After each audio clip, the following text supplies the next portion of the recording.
Springfield, Massachusetts is the hottest housing market in America right now for the second straight month in a row.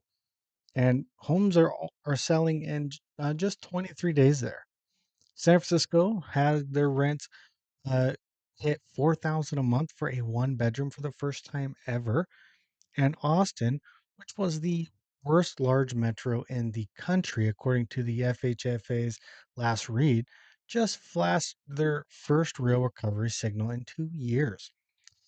This is your June 2026 hot and cold scorecard, plus the full post FOMC action plan for the second half of the year. I'm Robert with Open Lane Funding. Let's get into it. Springfield, Massachusetts held the number one spot on the Realtor.com's hottest markets ranking list for the second straight month.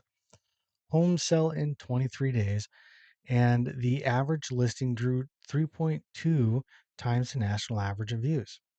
Hartford, Connecticut is confirmed at number three, with the inventory running at 78% below the 2019 levels. That is the tightest supply condition in the country for any tract market. Milwaukee and Cleveland are both in the top tier and confirmed by the FHFA, Case-Shiller, and Zillow data simultaneously. When three independent data sources agree on a market, that's a signal you can trust. A big surprise entrant was San Francisco.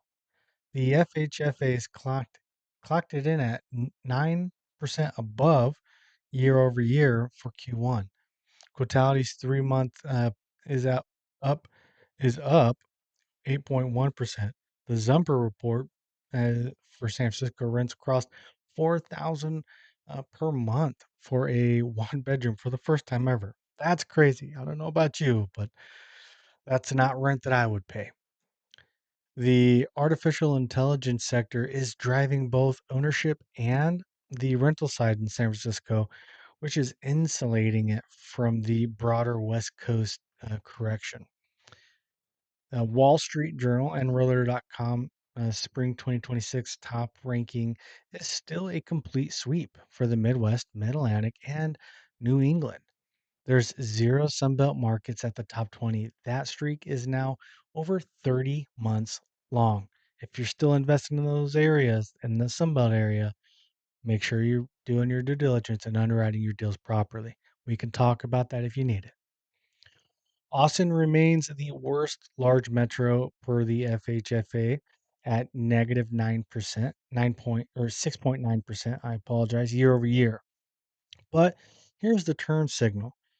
Zillow's May data shows that Austin home sales are actually up 10.7% year over year, and the inventory is down 7.3% year over year.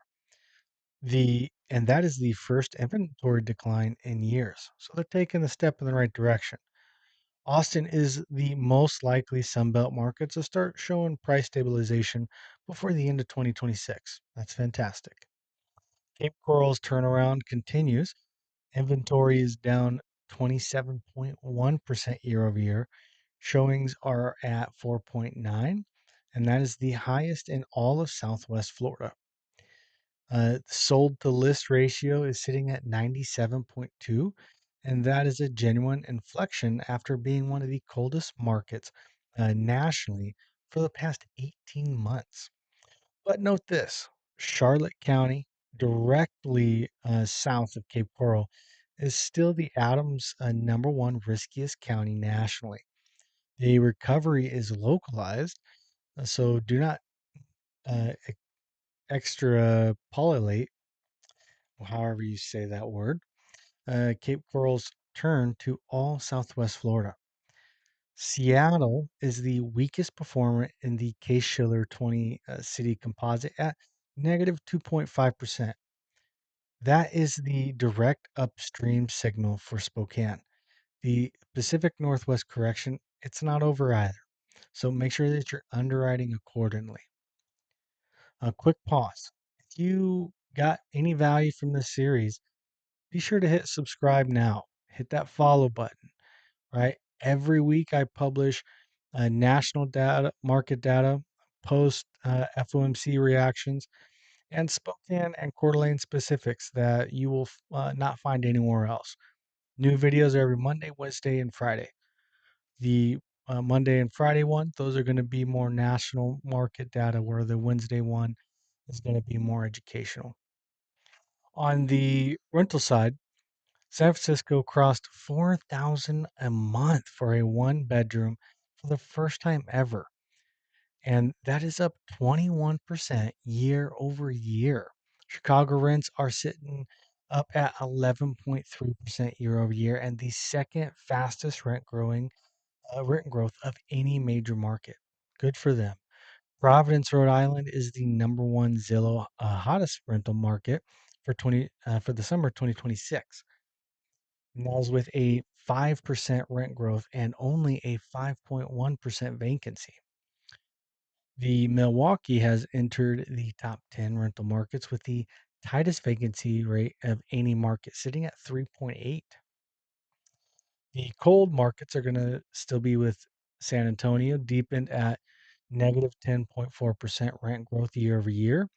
Austin's concession rates are sitting at 63.8%. Fort Myers vacancy rate just hit 18.5%. These markets require net effective rent calculations before DSCR underwrites. So if you are uh, if you use the growth asking rent on a Sunbelt deal with the 60% concessions rate, your DSCR is going to be in fiction. So here is your complete action plan for the second half of 2026. Step one, this week's FOMC outcome. The Fed held rates and kept the easing bias intact, which means the Fed, which essentially means uh, everything's where it is. They're going to hold on to it. There's a lot of concessions going on in the market. Uh, be prepared. There might be a quarter point increase later on, but right now, Jerome Powell just wants to hold on with what he's seeing in the market. He's going to, with the Iran conflict coming in, inflation should start coming down. We're going to start seeing gas prices come down. Unemployment is kind of still steady, so he doesn't feel like easing the rates could actually help the market, and he thinks that increasing them could hurt the market. So right now, it's just a hold function. So get your DSCR deals done now, because there is a likelihood that the rates could jump up later in the year. Step two, the bifurcation trade is confirmed by every major data source. The Northwest and Midwest for appreciation. The Sun Belt is still for distressed acquisitions at deep value. The Pacific Northwest requires cash flow only underwriting with no appreciation assumption. Step three, the single family rental recovery is real and is confirmed by industrial data. So the investors acquiring in supply constrained markets right now are entering at the beginning of their rent recovery cycle. So right now, that is the best time to buy, not after the recovery. And that's going to be obvious to everyone.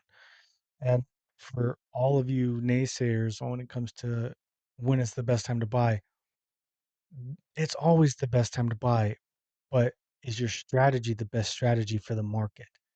And we can talk about that if you'd like. If you have a deal that you want to run by, let me know, and we can talk about your strategy and make sure it's the best time for the market that you're buying in. Step four, Idaho House Bill 583 STR preemption takes effect July 1st, just 11 days from today. If you've been watching a lake adjacent Coeur d'Alene property with vacant vacation rental potential, the acquisition window is closing before the price premium adjustment. Step five, stay pre-approved and move fast. Washington State REOs are up 1 year, are up year over year. Foreclosure presale inventory nationally is sitting at 30.35% year over year. Motivated sellers are meeting buyers at workable prices. There, most sellers nationwide are trying to get the listings at right the listing price correct versus negotiating later. So they're going to start seeing lower prices so that they're starting to fly off the shelves a lot faster, these properties, right? So investors who win in this environment are the ones who have financing ready to close.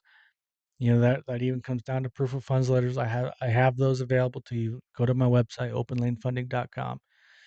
Thank you everyone for following along this 2-week series. If you want to walk through how any of this applies to a deal that you're working on, the number's in the description. I'm Robert with Open Lane Funding. Subscribe, follow, and I'll see everybody on Monday.